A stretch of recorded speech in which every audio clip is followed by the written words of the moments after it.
Hey guys, Brian delivers you the goods here. I'm returning to you for the next movie review tonight, and I think I've watched about 3 movies tonight just to get caught up.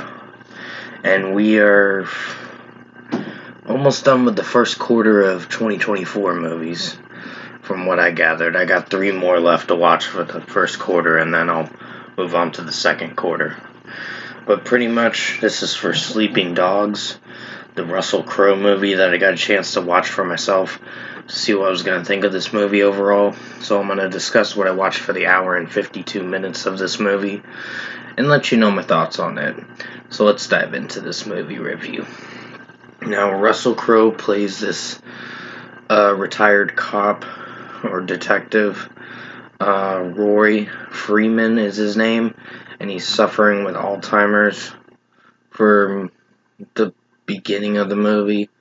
He's trying to remember who he is, where he's at, and what day it is, and what he has to do during his daily schedule. But overall, it's like a murder mystery movie, like Who Done It, this film. And I think with what I watched with this, he was recollecting memories, and he answers a phone call from this lady, Emily Durst or whatever her name is. Durst. So, pretty much, she mentions something about visiting this guy, Isaac, in a prison. And he basically was convicted of a crime that he killed Joseph Weider, a professor, Joseph Weider at a college. But there was more to the story than you think. So it kind of gets revealed at the very end of the movie who really did it. And it's like everyone was covering it up and telling one narrative, then another. And he's trying to get to the truth, Russell Crowe's character, Roy. And come to find out, it will blindside you at the very end and be like, oh shit, so it was that person all along. I can't reveal it because that'll spoil the movie. But, like, the very cliffhanger of the movie. But it was a pretty interesting cliffhanger and surprised me, for sure. It's one of those movies that did surprise me, like, oh, so it was that character all along. But I think Russell Crowe's performance was pretty good in this film. Tommy Flanagan in this film, his performance was pretty good, and Karen Gillan was in this too. And yeah, from there movie took off on its own.